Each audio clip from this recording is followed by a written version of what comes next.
بسم اللہ الرحمن الرحیم۔ آج کے ہمارے سبق کا عنوان ہے محرم الحرام کی فضیلت۔ محرم الحرام کا مہینہ جو ہے نہایت بابرکت اور نہایت محترم اور نہایت فضیلت والا مہینہ ہے، اور اس کی یہ فضیلت اور اس کا احترام اس کے نام سے ہی واضح ہے۔ محرم الحرام یعنی حرمت والا، عزت والا، برکت والا مہینہ۔ اور اللہ تعالیٰ نے چند حرمت والے مہینوں کا قرآن کریم کی سورۃ توبہ کی ایک آیت پہ ذکر فرمایا، ان عدۃ الشہور عند اللہ 12 شہرا فی کتاب اللہ یوم خلق السماوات والارض منها 4 حرم، کہ اللہ تعالیٰ کے نزدیک مہینوں کی تعداد آسمان و زمین کی پیدائش کے دن سے ہی 12 ہے، اور ان میں سے 4 مہینے اللہ کے نزدیک حرمت والے ہیں، عزت اور احترام والے ہیں۔ اور ان کے بارے میں اللہ تعالیٰ نے تاکید فرمائی، فَلَا تَظْلِمُوا فِيهِنَّ أَنفُسَكُمْ،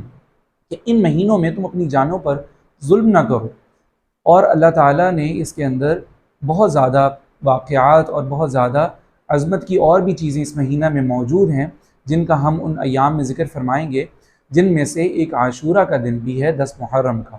لیکن اس سے پہلے حضرت ابوبکر صدیق رضی اللہ تعالیٰ عنہ سے ایک روایت میں آتا ہے کہ آپ صلی اللہ علیہ وسلم نے ان 4 حرمت والے مہینوں کا ذکر فرماتے ہوئے ارشاد فرمایا کہ ان 4 مہینوں سے مراد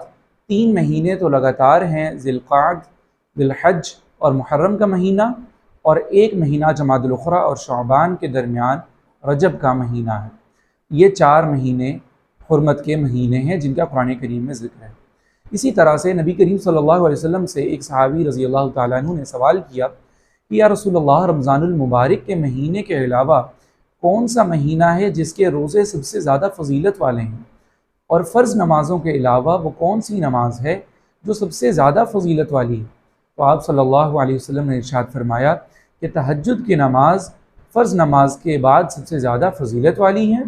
اور محرم الحرام کے روزے وہ رمضان المبارک کے روزوں کے بعد سب سے زیادہ فضیلت والے ہیں۔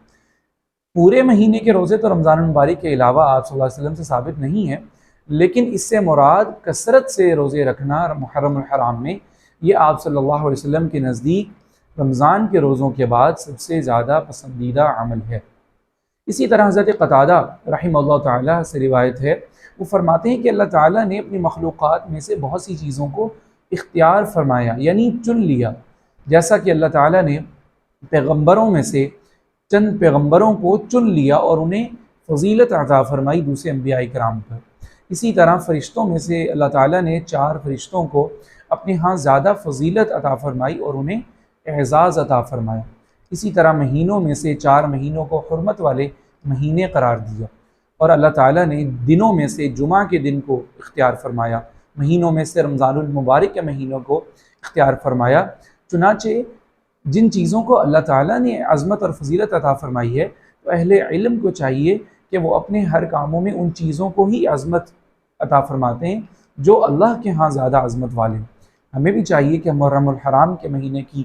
عظمت کو، فضیلت کو پہچان کر اس کا اعتراف کرتے ہوئے اس کے احکامات جو ہیں ان کو جانیں، ان پر عمل کریں۔ اللہ تعالیٰ ہمیں دین مبارکہ کی صحیح سمجھ عطا فرمائے، آمین یا رب العالمین۔